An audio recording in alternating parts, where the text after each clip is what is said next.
It started out as a bright sunny day in the Sunshine State. In the City Beautiful, the famous water park was filled with guests of all ages, enjoying the rides and staying cool from the increasing heat. In the center of the park, 4 guards watched carefully over the large wave pool. The pool was built into the ground, surrounded by a wall on 3 sides. There was no wall at the shallow end, which gave a guest a feeling of being at the beach. A young man, tall and stout, who was a head lifeguard, walked up to one of the guards watching the 12-foot deep end. "Lucy," he called in a deep voice as he walked up to the stand built into the side of the wall. "Yeah, Biff?" the small brunette girl answered, without removing her watchful gaze from the water in front of her. "One of the lifeguards has taken ill. The heat has gotten to him. The new guard I replaced him with has not been trained yet to run that new slide. I'm going to send someone to replace you later. The new guy will be waiting for you in my office." "Who is running the slide now?" Lucia asked. "Sarah, but she now had a break all morning. I don't want her up there for too long. This heat wave is dangerous and the humidity is not helping." He turned his attention to the water below his feet and noticed one of the guests swimming laps. "Is he still at it?" he asked, surprised. "Yeah," she answered. "He said he wanted to do 100 laps before he leaves to France, so he can have something to brag about to his family. I hope he's smart enough to get out of the water before his body gives out." $5 says he won't," Biff challenged. The wave machine had turned on, and the children squealed with delight. Their cheers can be heard over the music playing in the background. Lucia and the 3 other guards stood up to get a better view of the water. 2 minutes had gone by when Biff spoke up. "There he goes." "I see him," Lucia said. She stepped on a button beneath her seat to stop the wave formation. Then she blew on her whistle and jumped into the water below. She swam quickly, her buoy dragging by its long strap behind her. The man was struggling to stay afloat, but his strength was failing him. He thrashed around frantically, trying to find something to grab onto. Lucia swam to his side to pass him the buoy. She came too close to him that in a panic, instead of grabbing the buoy, the victim grabbed onto her. Wrapping his muscular arms around her small frame, he tried to keep his head above the surface, but instead he weighed them both down under the water. Lucia tried to struggle free, but the man was too strong. She struck him in the ribs with her elbow in hopes it would loosen his grip. When it failed, she again tried to wiggle out of his tight grasp. By now her lungs had begun to burn. She tried not to panic. The lifeguard on the other side of the pool watched the struggle. As soon as the 2 went under, he prepared to jump in. "Wait," Biff called out, holding his hand up. The guard paused and waited anxiously. Lucia, tired now, was on the verge of panic. "Where is the other guard?" she thought, clenching her teeth. She forced herself to stay calm. She had an idea. She began to kick, bringing herself and the man to the pool floor. Once the floor rubbed against the man's back, he immediately let go of her. Kicked off the floor, he tried to swim for the surface.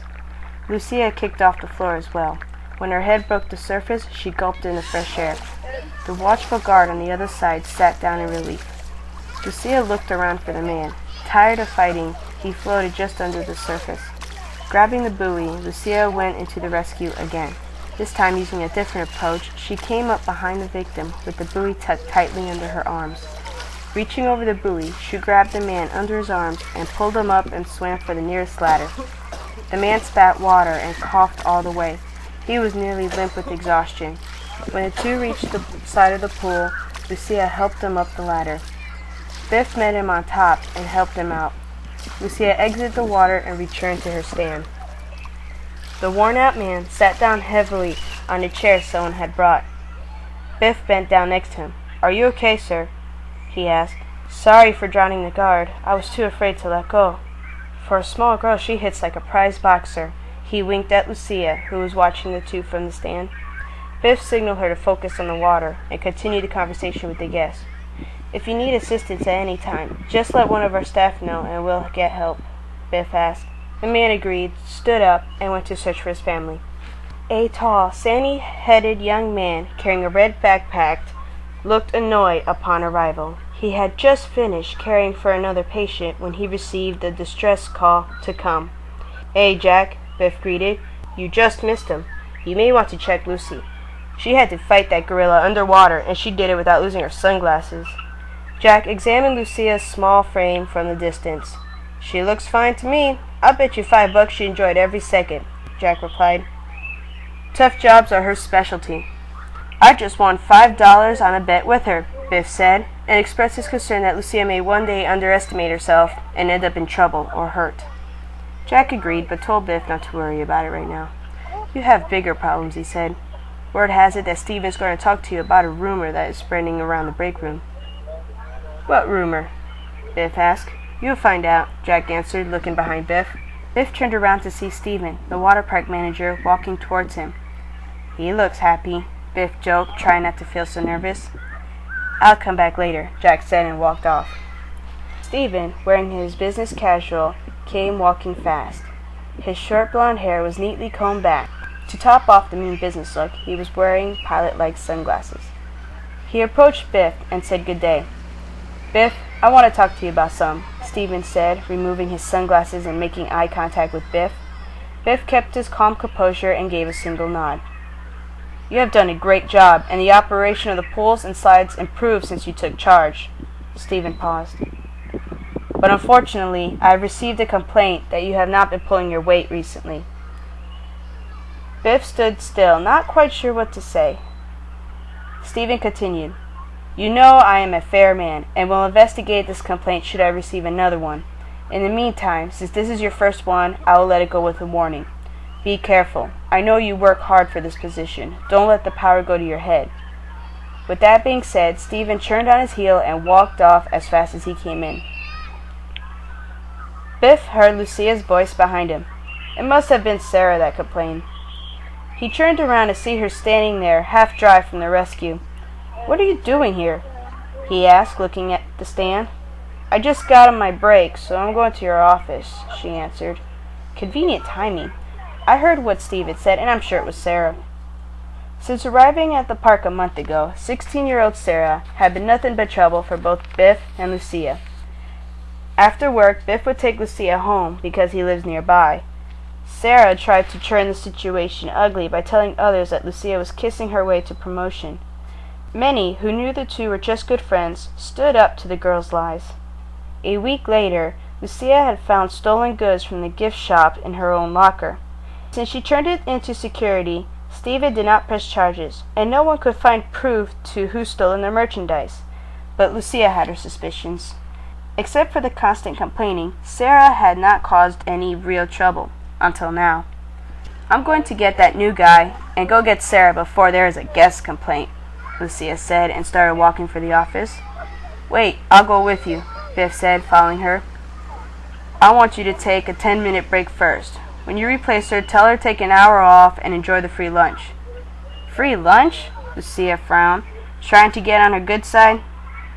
"We both know that girl does not have a good side." "No, I cleared it with Steven this morning. She has done a good job all morning. I want to treat her. I'll give you the $6 coupon to give to her before you go." "Okay," she replied. By now the two had reached Biff's office at the building in the east side of the park. When stepping inside, one would forget that they were in a water park. The neat rows of tables, computers, and printers. The smell of many lunches was in the air. Biff's office was really a single room shared by many supervisors of the park. If a conversation needed privacy, there was a conference room to the left. Inside stood a large table with several chairs. On the right side of the door was a galley kitchen. Lucia smiled at the new kid waiting in the conference room. She stepped over to the miniature refrigerator to get her lunch. Lucia was second in charge when Biff was unavailable, and therefore she would eat at the office instead of the break room. While the food warmed up in the microwave, she asked a question that has been bothering her. "How come no one came to my rescue in the wave pool?" "I wanted you to do it on your own, so I told him to sit by," Biff answered. He was filling out a report about the incident at his desk. Lucia was about to say something when the little oven beeped. She decided to drop the subject and took her lunch to the conference room. She sat across the table from the new employee. "Hi, I'm Lucy," she said. She reached across the table to shake the teenager's hand. "I'm Derek," the boy responded. He looked to be 16 years old and had red hair which stood up as if he was electrocuted. Well, Derek, have you had lunch yet? Lucia asked politely. No, ma'am, Derek said, embarrassed. I left it at home. Lucia reached into her lunchbox, pulled out a ham sandwich, and slid it across the table to Derek. I always bring an extra, she said. Derek thanked her and began to eat. The two had finished lunch by the end of the 10 minutes and stood up to leave. Lucia placed a $5 bill on Biff's desk, and he handed her a coupon for Sarah. She and Derek then left the building and made their way towards the new slide at the other side of the park. Derek had been to the park many times growing up, but this time it felt different because now he would be working there. He stepped lightly and tried to keep up with Lucia, who was walking fast. When approaching the new slide, he looked up at the top. The tower was about 8 flights up, and he could see the rider entering the mouth of the slide. It was obvious that the young girl was nervous. She sat down and crossed her arms. The slide was shaped like a ski jump. The riders were launched into the air and skipped across the surface like a flat stone. The guard on top waited for the young girl to go. She slid straight down for about 40 feet, was launched into the air, and skipped across the pool. Derek can hear her screams as he and Lucia climbed the corkscrew walkway to the top. He had not yet ridden it since it was built. He inwardly hoped Lucia will let him try. The two had reached the top of the tower where Sarah was dispatching. Her blonde hair was partially covered with a white hat. A ponytail hung out the back. She was hot and obviously ready to snap at anyone who would give her a reason. Lucia called her attention. Sarah frowned at the two as she stepped closer. Lucia turned to Derek and said, "The lifeguard at the bottom will wave to you when it's clear. Jump in the slide and go." Derek nodded, trying to conceal his excitement. He left to follow her instructions just as Sarah came up. "What took you?" she demanded. "You get an hour lunch break for doing a good job this morning," Lucia said politely while handing her the coupon. "It's about time," he noticed. Sarah smiled smugly. "It's probably because of what I told Stephen." Lucia knew that Sarah wanted her to ask what she had said, but instead she shrugged and simply said, "Maybe." Looking down at the bottom of the slide, she could see that the guard was waving, telling her the slide was clear. Looking back at Sarah, she said, "You better watch what you say about Biff. Unless you could do a better job, you should not say anything." This was the opportunity Sarah was looking for. "What?" she screamed. "I know I could do a better job, and I'll see to it that your precious Biff will lose his." She turned on her heel and stomped off. Pausing at the foot of the walkway, she turned around to face Lucia and said, "I will have his job and show you how it's done. Just watch that you don't end up fired." With that, she continued down the walkway. Lucia smiled to herself. How could she hope to be the head lifeguard with that attitude? Not to mention her being 16, she thought. Shrugging it off, she continued dispatching the guests down the slide till Derek came back. When he arrived, Lucia could see the grateful smile on his face. She winked at him and started the lesson. She showed him the tricks of the trade for the next couple of hours. When the two were finished, Biff had them separated and sent them off to work on other tasks. Hours later, the sun slipped behind the horizon, and the night came. Guests had left the park, with an exception of a few still lounging around, relaxing from the hot day. The park staff waited anxiously for it to close. The rides were lit up with different colored lights, and music played softly in the background. Finally, the announcement came. The park was soon empty. Most of the staff had went home. The supervisors and managers were the last to leave. Lucia had clocked out and laid down on the bench in the girls' locker. This was her favorite time of the day. After having the hot Florida sun beating down on her all afternoon, the night came and cooled down the air. It still felt warm for those not used to the heat, but to Lucia it was a welcome feeling. The feeling of contentment was broken when she heard her phone vibrating on the floor underneath her. Groggy, she sat up and reached under the bench for it. Biff had sent her a text. It read, "I am finished. I'll meet you at the car." Lucia sighed as she stood up and started walking towards the door. She began to type a message for her parents and did not see Sarah walking in front of her. The two collided into each other, bumping heads and dropping their phones. "Hey, watch where you're going!" Sarah yelled. She rubbed her head and bent down to grab her phone. The two phones had landed next to each other. To keep the peace, Lucia apologized and reached for her own phone. The two phones were the same model, and Lucia wondered how Sarah was able to tell which one was her. She pressed the button to find that she was holding Sarah's phone. Looking up, she saw that the teenager was gone. I wonder what she was doing here so late, she thought. She then remembered that Biff was going to meet her at the car. I'll give it to her when I see her tomorrow, she said out loud. A few minutes later, she stepped outside the security gate to find Biff with his black convertible just outside. She climbed in and buckled her seatbelt. What took you so long? He asked. Sorry, I bumped into Sarah on my way out, she said. Biff looked at her in the corner of his eye. I hope you were polite. Who, me? Lucia pretended to look hurt. I'm always polite. Biff smirked. Sure you are, he said. Did you tell your folks we're heading that way? No, Sarah and I accidentally switched phones. She took out Sarah's phone and unlocked it. The screen lit the interior of the car. What are you doing? He asked. Just looking, she answered. I would love to see what kind of conversations teenagers have with their peers. You talk as if you were old. And since when do you pry into people's lives? He asked. Since a 16-year-old girl thinks she can be a leader with only 1 month working experience, Lucia thought quietly to herself. Out loud, she said, just feeding my curiosity. It was out of Lucia's character to be so nosy, but Biff was not going to push the subject. Instead, he remained silent and continued driving. When Lucia turned on the screen, she saw that Sarah was in the middle of a conversation. Scrolling through the previous messages, something caught her attention.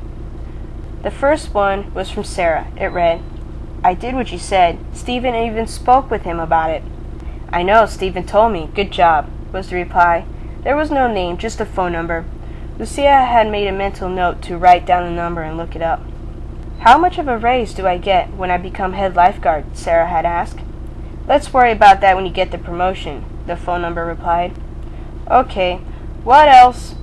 Sarah's message was not finished, and it had not yet been sent. This must be when Sarah had walked into her, Lucia thought. I wonder who does his number belong to, and why would anyone promise a teenager such a promotion? Lucia wondered how a girl can be fooled into this kind of thinking. She looked at the number again. This person is setting her up and trying to get rid of Biff. Lucia looked at Biff. I wonder what he knows about this, she pondered. Neither driver nor passenger spoke a word. Lucia's thoughts were working hard. What in the world is going on? Thank you for listening to this week's episode of Lifeguards, Danger at the Pools. Log on next week for episode 2. Meanwhile, don't forget to subscribe and please comment below. I'll answer the first 10 questions. For more information about this story and other projects I am working on, check out my Facebook page linked on this video.